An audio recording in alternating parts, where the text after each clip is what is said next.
ஹாய்ங்க, எல்லோருக்கும் வணக்கம்.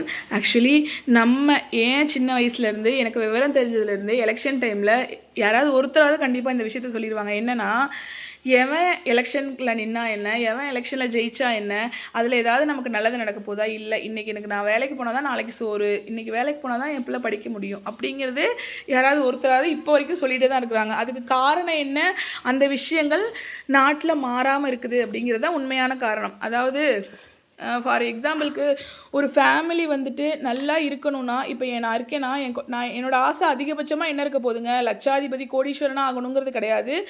நம்ம எனக்கு ஒரு குழந்தை இருக்குன்னா அந்த குழந்தை நல்லா படிக்க வைக்கணும், நல்ல வேலைக்கு அனுப்பணும், நல்ல சாப்பாடு சாப்பிட கொடுக்கணும், நல்ல ட்ரெஸ் கொடுக்கணும், ஒரு ஹெல்த்தியான லைஃப்பை கொடுக்கணும் அப்படின்னு நான் நினைப்பேன். இன்னொன்று, ஒரு நல்ல மருத்துவம் கிடைக்கணும், நல்ல ஒழுக்கமாக வளரணும், என் பிள்ளைக்கு பாதுகாப்பு இருக்கணும்னு நினைப்பேன். இதுதான் ஒரு பேசிக் ஹியூமனோட எண்ணமாக இருக்கும். அதெல்லாம் நம்ம நாட்டில் இருந்தால் தான் நம்ம சுதந்திரமாக நல்லா நிம்மதியாக வாழ முடியும். அதுவே நாட்டில் இல்லைங்கும் போது நம்ம எப்படி சுதந்திரமாக நம்ம சம்பாரித்து என்ன பண்ண போகிறோம்?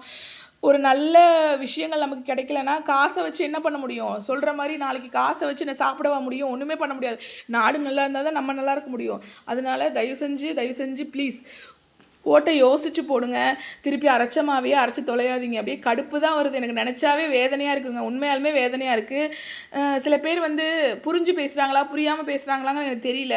ஏன் அப்படி இருக்காங்கன்னு எனக்கும் புரிய மாட்டேங்குது. ப்ளீஸ்